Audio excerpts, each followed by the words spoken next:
যখন কোনো বান্দা আমার দিকে হেঁটে হেঁটে আসে, আমি তার দিকে দৌড়া দৌড়া যাই। আল্লাহ আমাকে মাফ করার জন্য অস্থির হয়ে যান, কিন্তু আমি তো মাফ চাইতে পারি না।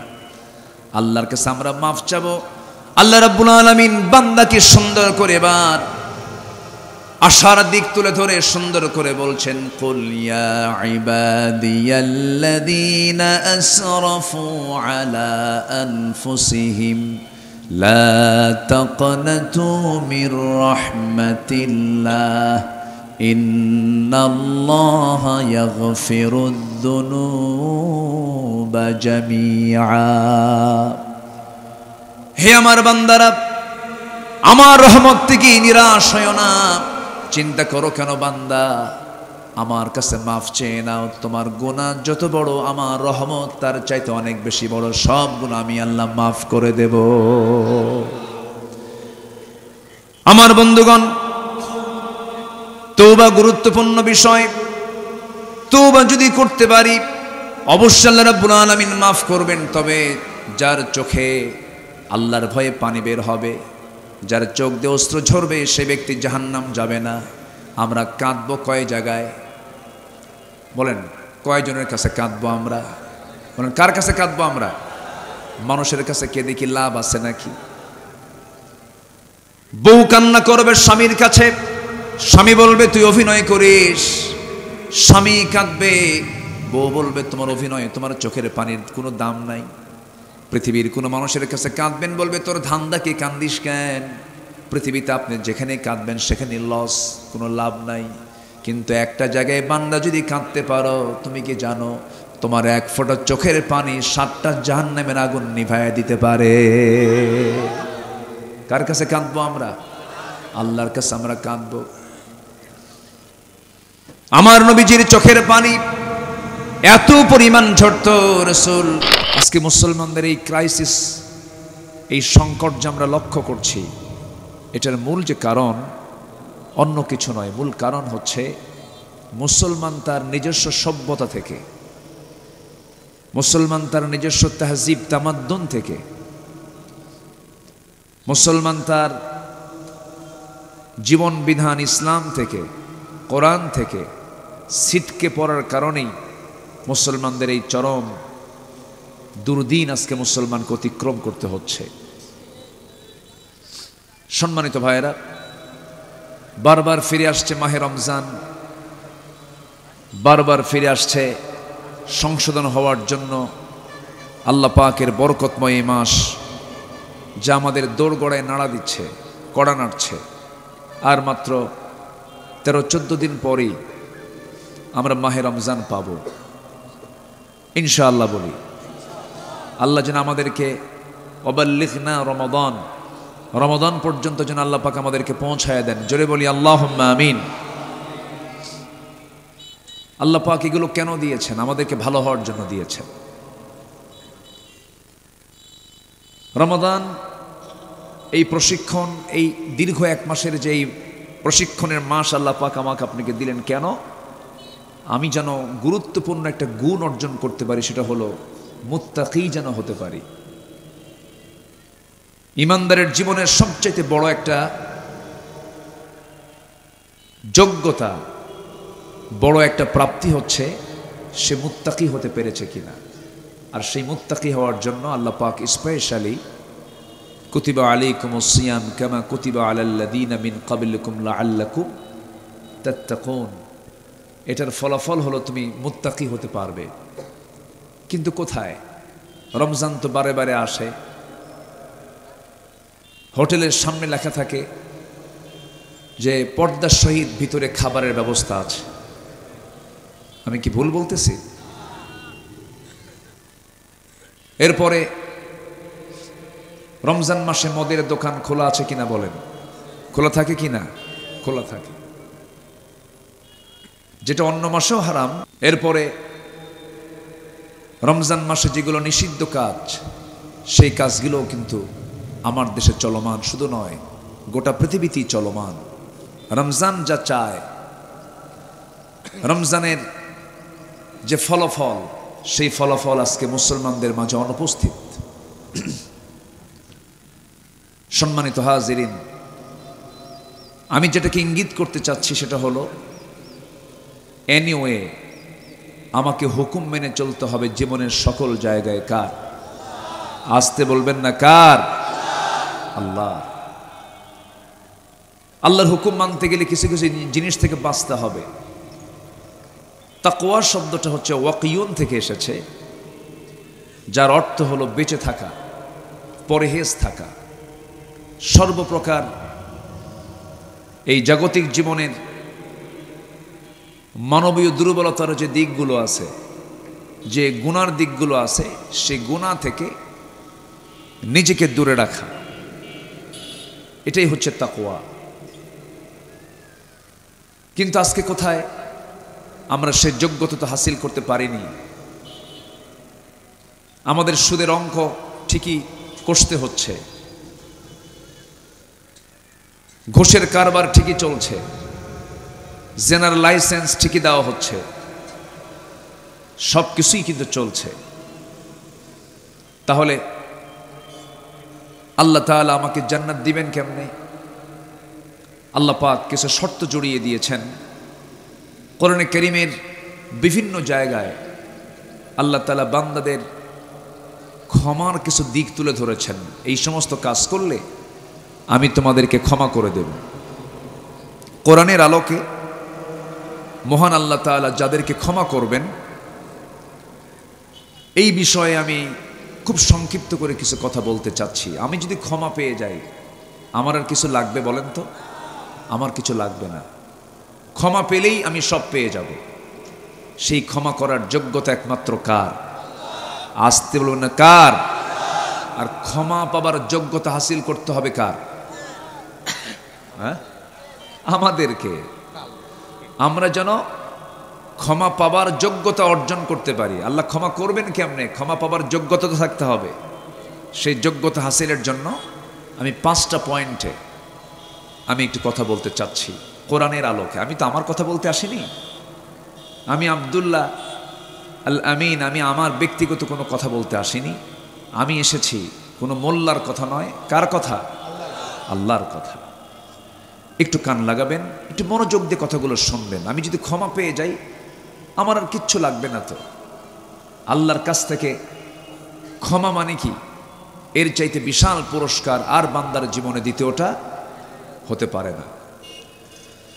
আল্লাহ রাব্বুল আলামিন 5 শ্রেণীকে ক্ষমা করবেন। কোরআন বিভিন্ন জায়গায় বলে দিচ্ছে। নাম্বার 1 হলো অজ্ঞতাবশত মন্দ কাজের পর যদি কোনো বান্দা নিজেকে সংশোধন করে নেয়, যদি কোনো বান্দা ভুল করে ফেলে, কোনো একটা ভুল হয়ে গেছে তার অজ্ঞতায়, না জেনে না বুঝি যদি কোনো বান্দা ভুল করে ফেলে, মহান রাব্বুল আলামিন বলেন সুম্মা ইন্না রাব্বাকা লিল্লাযীনা আমিলুস সুআ বিজাহালাতিন সুম্মা তাবু মিন বা'দি যালিকা ওয়া আসলাহু ইন্না রাব্বাকা মিন বা'দিহা লাগফুরুর রহিম।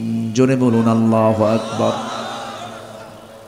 সূরাতুন নাহল আয়াত নম্বর 119 মহান রব্বুল আলামিন বলেন, যারা অজ্ঞতাবশত কোনো ভুল কাজ করবে, সে যদি পরে তওবা করে নেয়, নিজেদেরকে সংশোধন করলে পরে মহান রব্বুল আলামিন ওই বান্দাকে মাফ করে দেন। জোরে বলি সুবহানাল্লাহ। ভুল হতে পারে, ভুল তো বান্দারই হবে। বান্দার কোন একটা ভুল হয়ে গেছে অজ্ঞতাবশত, সঙ্গে সঙ্গে মাফ চেয়ে নিতে হবে। আল্লাহ, এই ভুলটা করেছি, আর জীবনে এই ভুলটা আমি আর করব না। এই সিদ্ধান্ত যদি কোনো বান্দা দিতে পারে, আল্লাহকে যদি এইভাবে বলে, আল্লাহ আমি যে ভুলটা আজকে করেছি, এই ভুল আর জীবনে আমার দ্বারা হবে না, আল্লাহ রাব্বুল আলামিন তাকে মাফ করে দিবেন। কিন্তু পরিকল্পিত কোনো গুনাহ মাফ হবে না, ইচ্ছাকৃত কোনো গুনাহ মাফ হবে না। আমার বন্ধুগণ, আল্লাহ রাব্বুল আলামিন কিয়ামতের দিন যাররা পরিমাণ ভালো কাজেরও হিসাব নেবেন, যাররা পরিমাণ মন্দ কাজেরও হিসাব নেবেন। ওই আয়াতটা বড় ভয়ঙ্কর আয়াত, যারা পারেন ঠোঁট মিলিয়ে বলুন, فَمَن يَعْمَلْ مِثْقَالَ ذَرَّةٍ خَيْرًا يَرَهُ وَمَن يَعْمَلْ مِثْقَالَ ذَرَّةٍ شَرًّا يَرَهُ। যাররা হলো এমন একটা শব্দের নাম যা খালি চোখে দেখা যায় না, এমন জাতীয় জিনিসকে যাররা বলা হয়। যদি কোনো বান্দা দুনিয়ার জিন্দেগিতে এমন কিছু ভালো কাজ করেছে খালি চোখে দেখা যায় না, কিন্তু আল্লাহ সেদিন সেই প্রাপ্তিটা বান্দার সামনে হাজির করবেন। আবার যাররা পরিমাণ খারাপ কাজ করেছে তাও বান্দার সামনে হাজির করা হবে। সম্পূর্ণ হিসাবগুলো বান্দার সামনে আল্লাহ রাব্বুল আলামিন উপস্থিত করবেন। এত ভয়ঙ্কর এই আয়াতটা।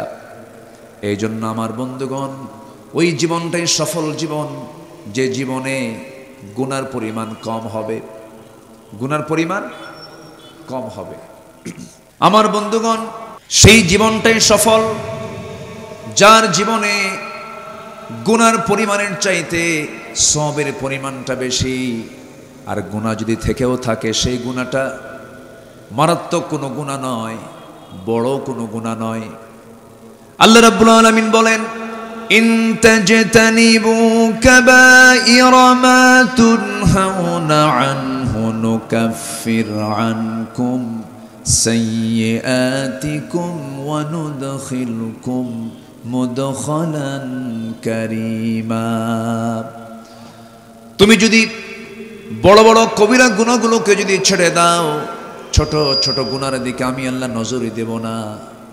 এই বড় বড় কবিরা গুনাহগুলো ছেড়ে দেওয়ার কারণে আমি তোমার সমস্ত গুনাহগুলোকে মাফ করে সম্মানজনক জান্নাত আমি তোমাকে দান করব। জোরে বলি সুবহানাল্লাহ।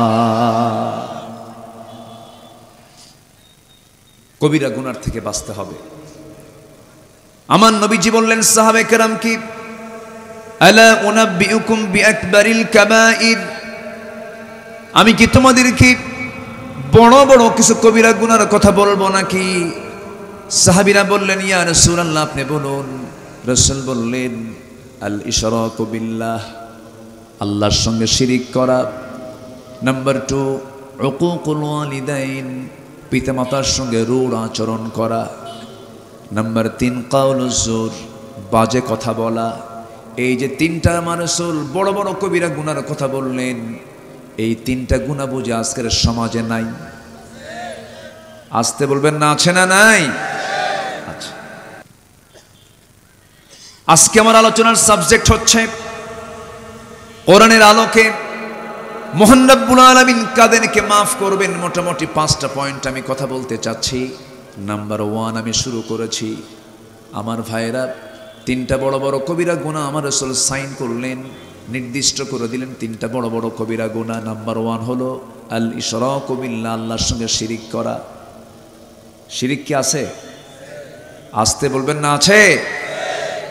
শিরকের বহু ক্লাস আছে, শিরকের বহু শ্রেণীভেদ আছে। কিছু শিরক আছে ভয়ঙ্কর শিরক, যেরকম এই বাক্য যে বলবে সেই স্পষ্ট মুশরিক। যদি কেউ বলে ফেলে কোরআনের সাথে রাজনীতির কোনো সম্পর্ক নাই, এটা কি ইমানদার বলতে পারে না মুশরিকরা বলতে পারে? কথাটা যেই বলুক না কেন, যেখান থেকে আসুক না কেন, রাজনীতিকে আপনি ইসলাম থেকে সরিয়ে দিতে পারবেন না, রাজনীতিকে আপনি ইসলাম থেকে বিচ্ছিন্ন করতে পারবেন না। আস-সুলতান ওয়াল ইসলাম ইখওয়ানি তাওয়ামান, রাষ্ট্রশক্তি এবং ইসলাম হলো যমজ দুটি সন্তানের মতো, পৃথক করার কোনো সুযোগ নাই। যারা ধর্ম চায় না তাদের মুখ থেকে এই সমস্ত কথাগুলো বের হয়। ধর্ম কি এক জায়গায় থাকবে না সব জায়গায় থাকবে? ইসলাম এমন একটি জীবন বিধানের নাম, ধর্মের নাম, যেটা শুধু মসজিদের সীমাবদ্ধ থাকবে না, মাদ্রাসায় সীমাবদ্ধ থাকবে না। ইসলাম এমন একটি জীবন বিধানের নাম যেটা দিয়ে ক্যান্টনমেন্ট চলবে, সচিবালয় চলবে, বঙ্গভবনও চলবে। আমরা যা বলেছি এই 16 বছর, তখন আমাদেরকে তারা জঙ্গি বলে গালি দিয়েছে, জঙ্গির নাটকও করেছে, আমাদের কত ভাইকে ক্রস ফায়ারে মেরেছে।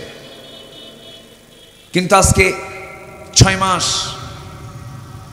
এই অস্থায়ী সরকার, ডক্টর ইউনূসের সরকার যখন নতুন করে আসলো, এই 6 মাসে কোনো মিডিয়া থেকে আপনারা দেখেছেন যে অমুক জায়গায় র্যাব অথবা প্রশাসন একটা ফোর্স গিয়ে জঙ্গির আস্তানা খুঁজে পেয়েছে?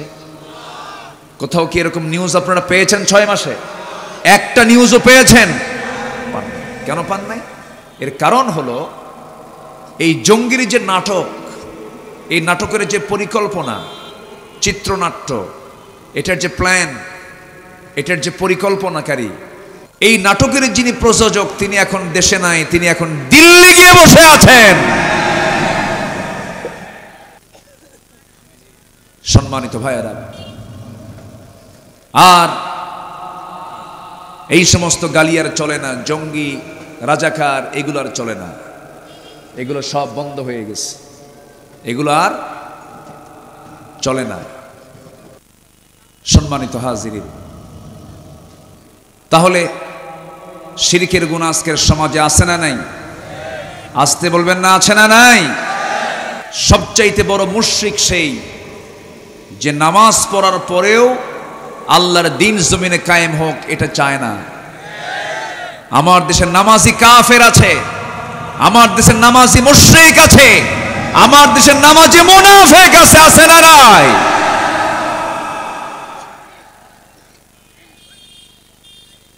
রাষ্ট্রে দ্বীন কায়েম হয়ে যাওয়া মানে সব জায়গায় দ্বীনের পরিবেশ চলে আসা। আপনি মাহফিল আসছেন, রাস্তায় যখন গাড়িতে চড়েছেন, বামে এসেছেন না ডানে এসেছেন? বলেন, কার হুকুম মানছেন আপনি? আল্লাহর না সরকারের? আল্লাহ হাঁটতে গেছে কোন দিকে? আপনি হাঁটছেন কোন দিকে? কেন আপনি হাঁটবেন? আপনি পীর সাহেব না? আপনি বড় বুজুর্গ না? আপনি জগৎ বিখ্যাত পীরে কামেল, আল্লামা, শাইখুল হাদিস, শাইখুল ইসলাম, আপনি বামে হাঁটবেন কেন? আপনি ডানে হাঁটেন। পারবেন না। কেন পারবেন না? ইসলাম রাষ্ট্র পর্যন্ত পৌঁছে নাই। আপনি ইসলাম মানতে চাইলেও মানতে পারবেন না। কেন? আপনি যদি এখন ডান দিকে আসতে চান, আপনি মামলা খাবেন উল্টা আল্লাহর আইন মানার কারণে।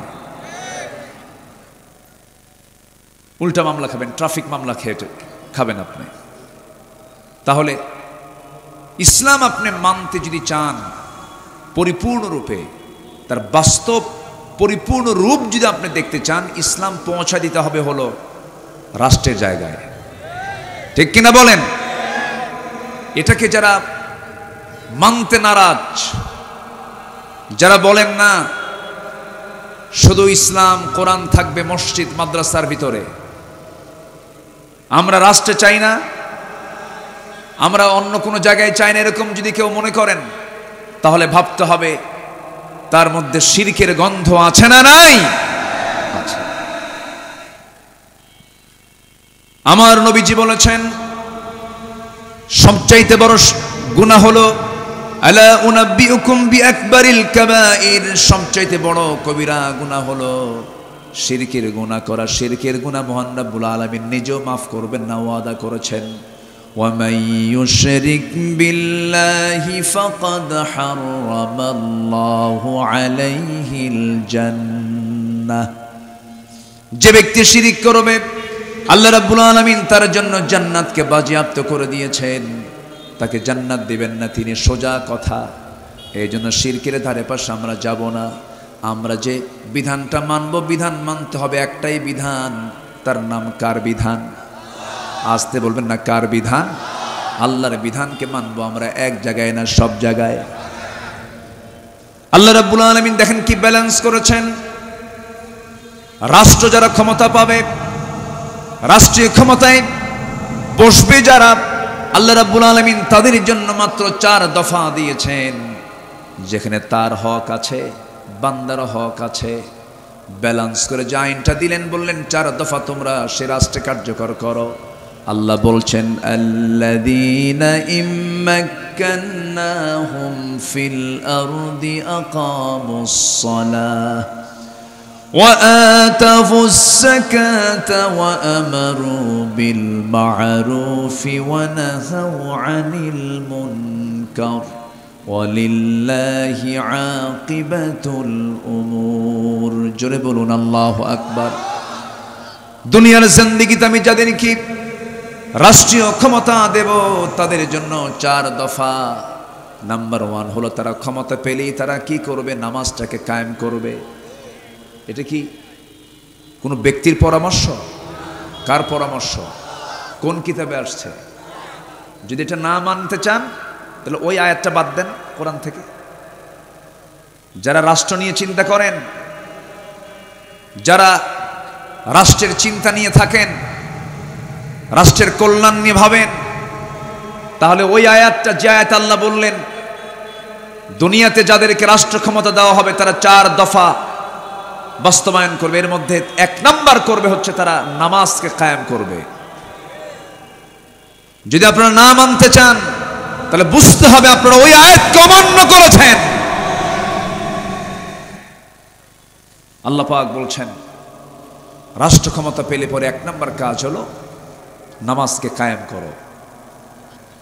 নামাজ কায়েম করা মানে হলো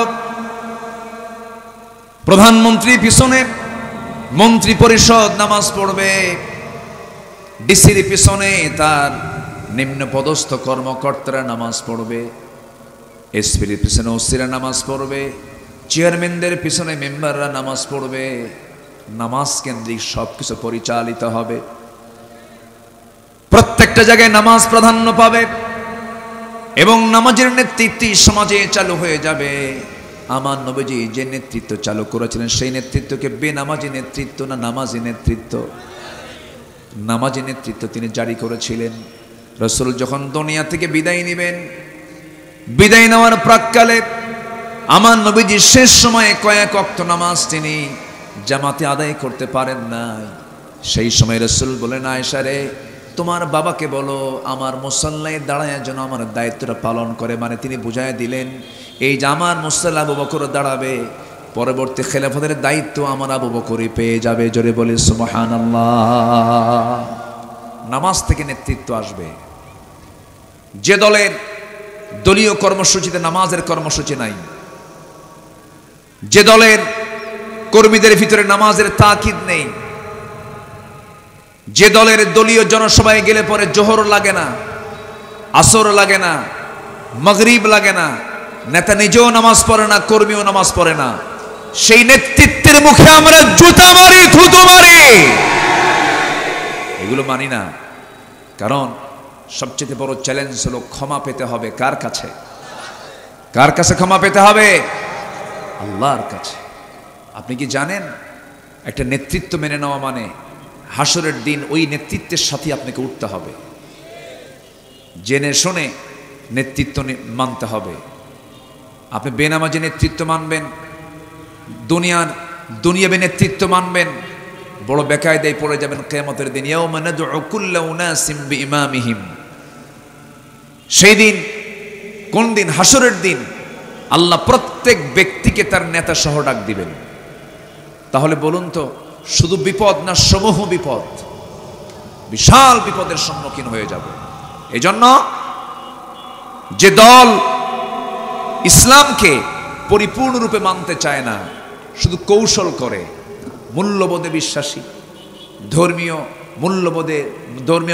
মূল্যবোধে বিশ্বাসী, চেতনায় বিশ্বাসী, শুধু মোড়ক এরকম কিছু কিছু জায়গায় শুধু এরকম শব্দের ভিতরে, শব্দের মোড়কে ফাঁকি দেওয়ার একটা কৌশল যারা করতে চান, এগুলো দিয়ে জান্নাত পাওয়া যাবে না।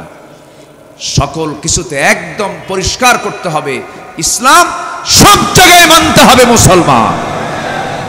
সিদ্ধান্ত দিতে হবে কি? রাসূলকে আল্লাহ রাব্বুল আলামিন বলে দিলেন, কুল ইন্না সালাতি ওয়া নুসুকি ওয়া মাহইয়ায়া ওয়া মামাতি লিল্লাহি রাব্বিল আলামিন। আমার সালাত, আমার কোরবানি, আমার জীবন, আমার মরণ সব কার জন্য বলুন? আল্লাহর জন্য। ইন্নী ওয়াজ্জাহতু ওয়াজহিয়া লিল্লাযী ফাতারাস সামাওয়াতি ওয়াল আরদা হানিফান ওয়া মা আনা মিনাল মুশরিকিন। আমি আমার চেহারা সেই মহান রবের দিকে ঘুরিয়ে নিলাম এবং আমি নিজে মুশরিকদের অন্তর্ভুক্ত নই। মুশরিকদের অন্তর্ভুক্ত নই, কোনো মানব রচিত মতবাদে বিশ্বাসী নই, দুনিয়ার কোনো শিরকের কাজে আমি অন্তর্ভুক্ত নিজেকে রাখতে চাই না। নাম্বার 2 হলো রাসূল বললেন উকুকুল ওয়ালিদাইন, পিতামাতার সঙ্গে নাফরমানি করা মারাত্মক একটা গুনার কাজ। এই গুনার পরিমাণটা আজকের সমাজে কমছে না বাড়ছে? আজকের সমাজে কমেছে না বেড়েছে? বেড়েছে। শিক্ষার হার কমছে না বাড়ছে? হ্যাঁ, শিক্ষার হার কমছে না বেড়েছে? বেড়েছে। শিক্ষার হার কিন্তু বাড়ছে। কিন্তু বাবা মার যে সেবা, বাবা মার যে হক আদায় করা, এই সেবার হার বেড়েছে না কমেছে? কমেছে। আচ্ছা, একটা প্রশ্ন করি আপনাকে, বলুন তো, আজকের সমাজে যে তালাক চলছে, সেদিন এক রেজিস্ট্রারকে বললাম, তথ্য নিলাম, বলুন তো তালাকের যে প্রবণতা, এই তালাকের প্রবণতা আজকে মূর্খ সমাজে বেশি না শিক্ষিত সমাজে বেশি? বলুন তো কোন সমাজে বেশি? শিক্ষিত সমাজে তালাক বেশি।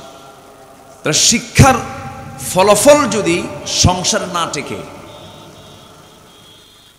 শিক্ষার ফলাফল যদি হয় তালাক, যে শিক্ষার মধ্য দিয়ে পরিবার ধ্বংস হয়ে যাচ্ছে, ওই শিক্ষার চাইতে মূর্খ থাকাই ভালো ছিল। কি কি কন আপনারা? আজকে তালাকের পরিমাণ শিক্ষিত মহলে বেশি। সম্মানিত বন্ধুগণ, আমার দেশকে এগিয়ে দিয়েছে কারা? যারা অশিক্ষিত, শ্রমিক অশিক্ষিত, কৃষক অশিক্ষিত, প্রবাসী অশিক্ষিত। শিক্ষা অর্জন তারা তেমন করতে পারে নাই, কিন্তু দেশকে তারা আগায় দিয়েছে। অর্থনৈতিক যে উন্নতি, সমৃদ্ধি এই শ্রমিক, কৃষক আর প্রবাসীদের মাধ্যমেই কিন্তু এসেছে।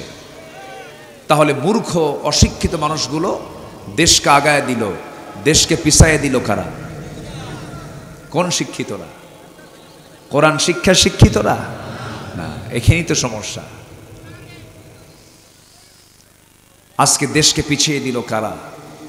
কলমের খোঁচা দিয়ে কোটি কোটি টাকা লোপাট করে দেশের টাকা বাইরে পাচার করেছে যারা। এই দেশ থেকে বিগত 6 মাস আগের যে হিসাব, 11 লক্ষ কোটি টাকা দেশ থেকে তারা পাচার করে নিয়ে চলে গেছে। এই যে বিশাল দেশের 12টা বাজিয়েছে তারা, তাদের মুখে দেশপ্রেম মানায় না। আসতে বলবেন না ঠিক কিনা? তাদের মুখে দেশপ্রেম মানায় না। তারা দেশকে ভালোবাসে, ছেলেকে বিয়ে করায় আমেরিকা, ভাস্তি ভাগ্নিকে বিয়ে করায় ইউরোপে। 18 কোটি 20 কোটি মানুষের এই বাংলাদেশে আর কোনো বিয়ে করানোর কোনো মেয়ে পায় নাই, ছেলে পায় নাই। ওরা দেশকে খুব ভালোবাসে, চান্স পাইলেই দৌড় মারে। আলেমরা দৌড় মারে না, আলেমরা পালায় না, আলেমরা দেশকে ভালোবাসে। কোন আলেম কি পালাইছে? আমাদেরকে রাজাকার বলে গালি দিয়েছে 16 বছর। আমাদের কেউ কি পাকিস্তান গেছে? কেউ পাকিস্তান যায় নাই। শুধু হিন্দুস্তানের রাজাকাররাই সব হিন্দুস্তানে গিয়ে পালিয়ে বসে আছে। সম্মানিত ভাইয়েরা, শিক্ষার আমূল পরিবর্তন দরকার। সন্তানগুলো শেষ। যুবকদের হাতে হাতে মাদক দ্রব্য পৌঁছে দিয়েছে যুব মন্ত্রণালয়। বোঝেন নাই? যুব মন্ত্রণালয় মাদক দ্রব্যগুলো পৌঁছে দিয়েছে। 70 লক্ষ যুবক আজকে মাদক সেবী। 70 লাখ। মহামারী আকার ধারণ করেছে। এরপরে এই দেশে নামাজি মাত্র 5%।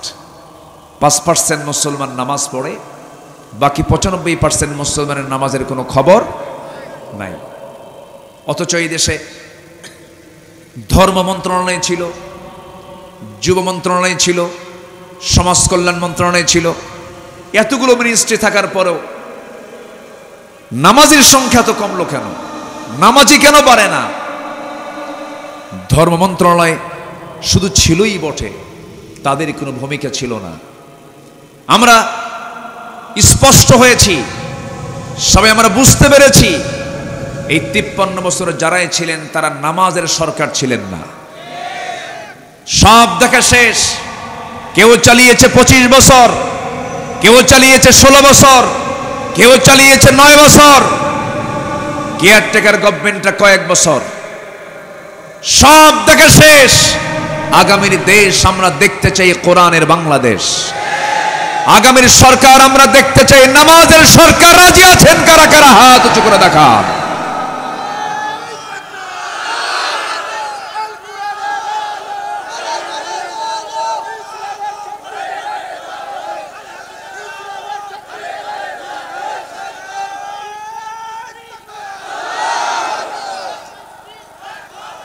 আল্লাহ কবুল করুন, জোরে বলে আমিন। সম্মানিত ভাইয়েরা, জাহান্নামে যাওয়ার কারণ যতগুলো আল্লাহ পাক কোরআনে বলেছেন, এর মধ্যে 1 নম্বর কারণ হলো কি? লাম নাকু মিনাল মুসাল্লিন ফাখলাফা মিন বা'দিহিম খালফুন আদাউস সালাহ ওয়াত্তাবাউশ শাহাওয়াত ফাসাউফা ইয়ালকাউনা গায়্যা। যারা নামাজকে নষ্ট করবে আমি তাদেরকে শুধু জাহান্নাম নয়, জাহান্নামের গর্ত গাইয়ুন নামক গর্তের মধ্যে আমি তাদেরকে ফেলে দেব।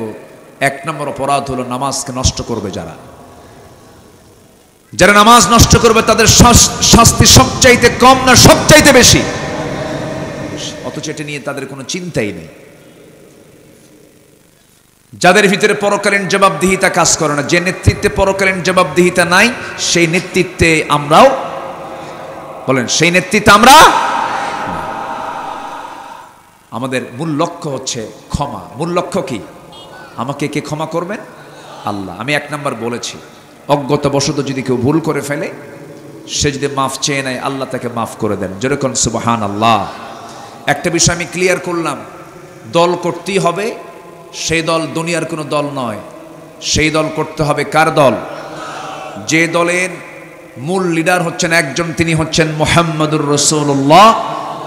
মুহাম্মদুর রাসূলুল্লাহ। নাম্বার 2 হলো ওই সমস্ত বান্দাগুলোকে মাফ করা হবে। মহান রব্বুল আলামিন সূরা ফুরকানের 70 নম্বর আয়াতে বলছেন, ইল্লা মান তাবা ওয়া আমানা وعمل صالحا فأولئك يبدل الله سيئاتهم حسنات وكان الله غفورا رحيما। জোরে বলুন আল্লাহু আকবার। তবে হ্যাঁ, ইল্লা মান তাবা, যারা তওবা করবে, ওয়া আমানা, ঈমান আনবে, ওয়া আমিলা সালিহান, নেক আমল করবে। আল্লাহ পাক এখানে ঈমানের কথাটা পরে বলেছেন, আগে বলেছেন তওবার কথা। তওবা করব কার কাছে? আত্তাইবু মিনাজ যামবি কামান লা যামবা লাহ। যে ব্যক্তির তওবা কবুল হয়ে গেছে, ভাবতে হবে তার আগের জীবনের কোনো গুনাহ নাই। তওবা তো এমন একটা আমলের নাম, আল্লাহ রাব্বুল আলামিন বিভিন্ন জায়গায় তওবার কথা বলেছেন। এক জায়গায় বলছেন, ইয়া আইয়ুহাল্লাযীনা আমানু তুবু ইলাল্লাহি তাওবাতান নাসুহা। ঈমানদারেরা, তোমরা তওবার মতো তওবা করো, যে তওবার মধ্য দিয়ে তোমার জীবনের গুনাহ মাফ হয়ে যাবে, এমন তওবা করো। আমার বন্ধুগণ, রাসূল নিজেও বলেছেন, তুবু ইলাল্লাহ ফাইন্নী আতুবু ফিল ইয়াউমি মিআতা মাররা। তোমরা আল্লাহর কাছে তওবা করো। আমি রাসূল নিজে সারাদিন 112 বেশি বার তওবা করি। আমার দেশে এমন বুজুর্গ আছে যে বুজুর্গ আমিনও বলে না, বলে আমার জীবনে গুনাহ নাই, আমি আমিন কেন কব? এক পাগল, আমাদের দেশে কিছু পাগল ডেলিভারি হয়তো মাঝে মাঝে পাগল আসে বিভিন্ন, মানে এরা কি মানুষ না পশু না জন্তু আল্লাহ জানে। টাঙ্গাইলে এক পাগল, কয়েকদিন আগে সামাজিক যোগাযোগে দেখলাম একটা ভিডিও ভাসতেছে। এ বলতেছে যে হুজুররা আমিন বলতে বলে, আমি আমিন কেন কব? আমার তো কোনো গুনাই নাই, আমি তো কোনো পাপই করি নাই, আমি আমিন কব কেন? আমি আমিন কব না। অথচ এই পৃথিবীর সেরা মানুষ মুহাম্মদুর রাসূলুল্লাহ, তিনি নিজে 100 বারেরও বেশি বার তওবা করেছেন সারাদিনে। অথচ তার জীবনে কোনো গুনাহ ছিল, কোনো পাপ ছিল? ছিল না। বান্দার মাফ চাওয়া হচ্ছে বান্দার যোগ্যতা, বান্দাকে মাফ চাইতে হবে। ওয়াস্তাগফিরহু ইন্নাহু কানা তাওয়াবা, এটা বান্দার দায়িত্ব, বান্দার কাজ আল্লাহর কাছে ইস্তেগফার করা, তওবা করা, আল্লাহ আমার ভুল হয়ে গেছে, আমাকে মাফ করে দাও। আমার বন্ধুগণ, তওবা করলে আল্লাহ পাক এত খুশি হন, হাদিসে আসছে যখন কোনো বান্দা আমার দিকে 1 হাত আগায়, আমি তার দিকে 10 হাত আগাই। মান তাকাররাবা ইলাইয়া, যখন বান্দা আমার দিকে একটু নিকট আসার জন্য চেষ্টা করে 1 হাত আগায়, আমি তার দিকে 10 হাত আগাই। যখন কোনো বান্দা আমার দিকে হেঁটে হেঁটে আসে, আমি তার দিকে দৌড়া দৌড়া যাই। আল্লাহ আমাকে মাফ করার জন্য অস্থির হয়ে যান, কিন্তু আমি তো মাফ চাইতে পারি না। আল্লাহর কাছে আমরা মাফ চাবো। আল্লাহ রাব্বুল আলামিন বান্দাকে সুন্দর করে এবার আশার দিক তুলে ধরে সুন্দর করে বলছেন, কুল ইয়া ইবাদিয়াল্লাযীনা আসরাফু আলা আনফুসিহিম লা তাকনাতু মির রাহমাতিল্লাহ ইন্নাল্লাহা ইয়াগফিরুদ যুনুবা জামিআ। হে আমার বান্দারা, আমার রহমত থেকে নিরাশ হয়ো না। চিন্তা করো কেন বান্দা, আমার কাছে মাফ চেয়ে নাও। তোমার গুনাহ যত বড়, আমার রহমত তার চাইতে অনেক বেশি বড়। সব গুনাহ আমি আল্লাহ মাফ করে দেব। আমার বন্ধুগণ, তওবা গুরুত্বপূর্ণ বিষয়। তওবা যদি করতে পারি, অবশ্যই আল্লাহ রাব্বুল আলামিন মাফ করবেন। তবে যার চোখে আল্লাহর ভয়ে পানি বের হবে, যার চোখ দিয়ে অশ্রু ঝরবে, সে ব্যক্তি জাহান্নাম যাবে না। আমরা কাঁদবো কয় জায়গায়? বলেন, কয়জনের কাছে কাঁদবো আমরা? বলেন, কার কাছে কাঁদবো আমরা? মানুষের কাছে কে দেখি লাভ আছে নাকি? বউ কান্না করবে স্বামীর কাছে, স্বামী বলবে তুই অভিনয় করিস। স্বামী কাঁদবে, বউ বলবে তোমার অভিনয়, তোমার চোখের পানির কোনো দাম নাই। পৃথিবীর কোনো মানুষের কাছে কাঁদবেন, বলবে তোর ধান্দা কি, কান্দিস কেন? পৃথিবীতে আপনি যেখানে কাঁদবেন সেখানে লস, কোনো লাভ নাই। কিন্তু একটা জায়গায় বান্দা যদি কাঁদতে পারো, তুমি কি জানো তোমার 1 ফোঁটা চোখের পানি 7টা জাহান্নামের আগুন নিভাইয়া দিতে পারে।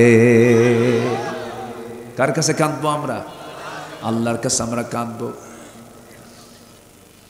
আমার নবীজির চোখের পানি এত পরিমাণ ঝরতো, রাসূল যখন সেজদায় যেতেন ঘন্টার পরে ঘন্টা চলে যেত, চোখের পানি দিয়ে যায় নামাজ ভেজে যেত। আমার নবীজি কোন এক রাতের আধারে সেজদায় পড়ে কাঁদতেছেন, নবীজির কোনো নড়াচড়া নাই, নবীজি নড়তেছেন না। আম্মা জান আয়েশা পাশে বসা ছিলেন, নবীজির কোনো নড়াচড়ার আওয়াজ না দেখতে পেয়ে রাসূল নড়ছেন না, কোনো কথা বলছেন না। গায়ে চিমটি কাটলেন, রাসূল নড়ে উঠলেন। সালাত শেষ করার পর রাসূল বলছেন, আয়েশা তুমি আমার সঙ্গে এমন আচরণ করলে কেন, চিমটি কেন দিলা? আম্মা জান আয়েশা বলছেন, ইয়া রাসূলুল্লাহি, আপনি বহুক্ষণ ধরে নড়াচড়া বন্ধ, আপনি কেন কথা বলছেন না, আপনি কেন নড়ছেন না, এই জন্য আমি আপনাকে চিমটি কাটলাম। আমার নবীজি বলছেন, আয়েশা রে, কাল হাসরের ময়দানে লাইয়ানজু হাদুম মিনকুম, কেউ নাজাত পাবে না। তখন তাকে প্রশ্ন করা হলো, আপনি? রাসূল বলেন, হ্যাঁ আমিও নাজাত পাবো না, ইল্লা আইয়াতাগাম্মাদানি আল্লাহ, কিন্তু আল্লাহ রাব্বুল আলামিন আমাকে রহমতের চাদর দিয়ে বেষ্টন করবেন, আল্লাহ পাক আমাকে মাফ করে দিবেন। জোরে বলি সুবহানাল্লাহ। আমার ভাইরা, ইমানদার বান্দার বৈশিষ্ট্য হলো তারা কাঁদবে বেশি, হাসবে কম। তাদের চিন্তা হবে আমার আল্লাহর সন্তুষ্টি হাসিল করা। এই দুনিয়াতে যখন আমি আপনি আসি, মার পেট থেকে যখন দুনিয়াতে এসেছি, আমার প্রথম ভাষা ছিল হাসা না কাঁদা। বলেন বলেন, কি ছিল? হাসা না কাঁদা। এই দুনিয়াতে যদি ভালো করে কাঁদতে পারি, জায়গা মতো কাঁদতে পারি, জায়গা মতো আল্লাহর কাছ থেকে যদি মাফ চেয়ে নিতে পারি, আপনি কি জানেন এই কান্নার মূল্যায়ন পৃথিবীর কেউ দেবে না, একমাত্র মূল্যায়ন দিবেন তিনি আমার কে। কান্নাকাটি করার মূল জায়গা হলো সেজদা। রাত যখন হয়ে যাবে, আল্লাহ রাব্বুল আলামিন বলেন, ইয়া আইয়ুহাল মুযাম্মিলু কুমিল লাইলা ইল্লা কালিলান নিসফাহু আও ইনকুস মিনহু কালিলা আও জিদ আলাইহি ওয়ারাত্তিলিল কুরআনা তারতিলা। আরেক জায়গায় বলছেন, والذين يبيتون لربهم سجدا وقياما والذين يقولون ربنا اصرف عنا عذاب جهنم إن عذابها كان غراما إنها ساءت মুস্তাকাররা ওয়া মুকামা। জোরে বলুন আল্লাহু আকবার। আল্লাহর পছন্দের বান্দা তো তারাই, রাত যখন গভীর হয়ে যাবে, সব ঘুমের ভিতরে হাবুডুবু খাবে। পছন্দের বান্দাগুলো করবে কি? নিশিবেলা, রাত্রিবেলা ওযু বানায়া নামাজে দাঁড়ায়া যাবে ঘরের একটা কোনায়। নামাজে দাঁড়াতে দাঁড়াতে, জিকির আজগার করতে করতে, তাসবিহ তাহলিল করতে করতে এক পর্যায়ে আল্লাহর প্রেমে মশগুল হয়ে সেজদায় পড়ে পড়ে চোখের পানি ফেলে ফেলে আল্লাহর কাছে রোনাজারি করবে। আল্লাহ বলেন, বান্দারে, এই রোনাজারির ফলাফল হলো আমি তোকে জান্নাত দিয়ে দেব। জোরে বলেন সুবহানাল্লাহ। আল্লাহর কাছ থেকে ক্ষমা পেতে হলে চোখের পানির দরকার আছে না নাই? এই চোখের পানি কে দেখতে চান? আসতে বলবেন না, কে দেখতে চান? এই চোখের পানির মূল্য আমার কে দিবেন? আল্লাহ দিবেন। আমার ভাইরা, একটু কান লাগাবেন। 5টা পয়েন্টের ভিতরে 2টা পয়েন্ট কেবল চলে গেল। অজ্ঞতাবশত কোনো ভুল হলে পরে আল্লাহ তাকে মাফ করবেন বিজাহালাতিন। নাম্বার 2 হলো তওবা করলে পরে আল্লাহ তাকে মাফ করবেন। কি করলে? দল যা করছি, দল করব কার? এটার নাম কি? আচ্ছা, এটার নাম কি বলেন? তওবা। চুরি করছে আর করব না, মিথ্যা কইছে আর কব না, মিথ্যা সাক্ষী দিয়েছে আর মিথ্যা সাক্ষী দেব না, এটার নাম তওবা। আস্তাগফিরুল্লাহ রাব্বি মিন কুল্লি যামবিন সুবহানাকাল্লাহুম্মা ওয়া বিহামদিকা, এই যে দোয়াটা যে পড়া, এটার নাম কিন্তু তওবা না। ভুল করেছি, ব্যাক করলাম, তাবা ইয়াতুব। তওবা মানে হচ্ছে টু ব্যাক, ফিরে আসা। আমরা ফিরে আসবো কার পথে? আল্লাহর পথে। আমাদের সবচেয়ে বড় প্রাপ্তি হলো কার ক্ষমা? আসতে বলবেন না, কার ক্ষমা? দিন শেষে সবকিছুই করলাম কিন্তু আল্লাহ ক্ষমা করলেন না, লাভ আছে? আমরা আল্লাহর কাছ থেকে ক্ষমা চাই, আল্লাহ কবুল করুন। জোরে বলে আমিন। নাম্বার 3 হলো আল্লাহ পাক নেককার ইমানদার যারা, তাদেরকে ক্ষমা করার তিনি নিজে ওয়াদা করেছেন। সুবহানাল্লাহ বলেন। আল্লাহ রাব্বুল আলামিন বলেন, ওয়া'আদাল্লাহুল্লাযীনা আমানু ওয়া আমিলুস সালিহাতি লাহুম মাগফিরাতুন ওয়া আজরুন আযীম। সূরাতুল মায়েদা আয়াত নাম্বার 9। আল্লাহ নিজে ওয়াদা করছেন, ঈমান যারা আনবে, নেক আমল যারা করবে, আল্লাহ পাক বলছেন আমি তাদেরকে ক্ষমা করার ওয়াদা করলাম। যেরকম সুবহানাল্লাহ। আল্লাহ ওয়াদা করছেন। আল্লাহর ওয়াদা কি ভঙ্গ হতে পারে? ইন্নাল্লাহা লা ইখলিফুল মিআদ। আল্লাহর ওয়াদা কখনো ভঙ্গ হতে পারে না। নাম্বার 4 এবং 5, দুইটা আমি একসঙ্গেই বলতে চাচ্ছি। পাপাচারের পর কোনো বান্দা পাপ কাজ করেছে, কোনো ভুল কাজ করে ফেলেছে, সঙ্গে সঙ্গে যদি আল্লাহর স্মরণ করে, জেনে শুনে গুনাহের যদি পুনরাবৃত্তি না করে, মহান রব্বুল আলামিন তাকে মাফ করবেন। ওয়াল্লাযীনা ইযা ফাআলু ফাহিশাতান আও যালামু আনফুসাহুম যাকারুল্লাহা ফাস্তাগফিরু লিযুনুবিহিম ومن يغفر الذنوب إلا الله ولم يصروا على ما فعلوا وهم يعلمون। জোরে বলুন আল্লাহু আকবার। উলাইকা জাযাউহুম মাগফিরাতুম মির রাব্বিহিম ওয়া জান্নাতুন তাজরি মিন তাহতিহাল আনহারু খালিদিনা ফিহা ওয়া নি'মা আজরুল আমিলিন। জোরে বলুন আল্লাহু আকবার। সূরা আলে ইমরান আয়াত নম্বর 135 136 মহান রব্বুল আলামিন বলছেন, যখন কোনো বান্দা জেনে শুনে কোনো ভুল কাজ করে ফেলেছে, কিন্তু সেই জেনে শুনে গুনার পুনরাবৃত্তি যদি না করে, ফাহিশা কাজে সে জড়িয়ে গেছে, সঙ্গে সঙ্গে যদি বান্দা মাফ চেয়ে নেয়, মহান রব্বুল আলামিন সেই বান্দাকেও মাফ করে দেন। জোরে বলি সুবহানাল্লাহ। আল্লাহ তুমি আমাদেরকে ক্ষমা করে দেওয়া বান্দাদের শামিল করে নেন। জোরে বলি আল্লাহুম্মা আমিন। ক্ষমা করে দেওয়া বান্দাদের কাতারে আমাদের সবাইকে শামিল করে নেন। জোরে বলি আল্লাহুম্মা আমিন। আরেকটা বিষয় আমাদের জানা হলো, সেটা হলো জাহান্নামে যাওয়ার যতগুলো কারণ আছে, এর মধ্যে 1 নম্বর কারণ হলো কি ছেড়ে দেওয়া বলেন তো? সবাইকে আমরা নামাজ পড়তে রাজি আছি? সবাইকে নামাজ পড়তে রাজি আছি? পর্দায় থাকতে রাজি আছি? পর্দা করা কার দায়িত্ব, পুরুষের না নারীর? হ্যাঁ, পর্দার হুকুম আল্লাহ পাক পুরুষকে আগে দিয়েছেন না নারীকে আগে দিয়েছেন? অনেকে চিন্তা পড়ে গেছে, হুজুর বোরকা কি আমরা পরবো নাকি? বোরকা পড়া কি পর্দা? না, পর্দার হুকুম প্রথম আল্লাহ পাক দিয়েছেন পুরুষকে। ইয়াগুদ্দু মিন আবসারিহিম ওয়া ইয়াহফাযু ফুরুজাহুম যালিকা আজকা লাহুম। প্রথমে পর্দা হচ্ছে পুরুষের, সতরটা হলো মেয়েদের জন্য একটু বেশি অংশ। পুরুষের সতর হলো নাভি থেকে হাঁটুর নিচ পর্যন্ত, আর নারীর সতর হলো মাথা থেকে পা পর্যন্ত।